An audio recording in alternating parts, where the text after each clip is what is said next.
নমস্কার বন্ধুরা, কুকিং প্যালেটে তোমাদের স্বাগত। আজকে বানাবো ঝিঙে আলু দিয়ে চিংড়ি মাছের ঝোল।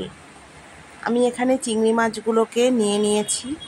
চিংড়ি মাছগুলোকে আমি নুন হলুদ মাখিয়ে নেব আর তারপর চিংড়ি মাছগুলোকে ভেজে নেব। চিংড়ি মাছগুলো ভাজা হয়ে গেছে, এবার আমি তুলে নেব চিংড়ি মাছগুলো।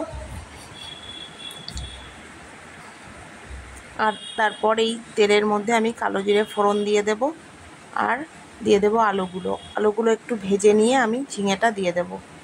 ঝিঙেটা দিয়ে একটু ভেজে নিয়েছি আর তারপর এখানে আমি দিয়ে দিয়েছি জিরে, লঙ্কা, একটু আদা বাটা আর দিয়ে দিলাম পরিমাণ মতো হলুদ, স্বাদ মতো নুন। তারপর টমেটো আর চিংড়ি মাছগুলো দিয়ে একটু কষিয়ে নিয়ে দিয়ে দেব জল। আমি 1 গ্লাস মতো জল দিয়েছি, কারণ একটু ঝোল টাইপের করব। তারপর ফুটে গেলে আমি নামিয়ে নেব।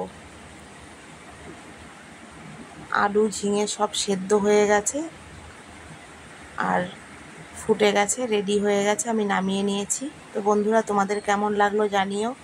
ভালো লাগলে আমার চ্যানেলটা সাবস্ক্রাইব করে দিও। ভালো থেকো, সুস্থ থেকো। নমস্কার বন্ধুরা।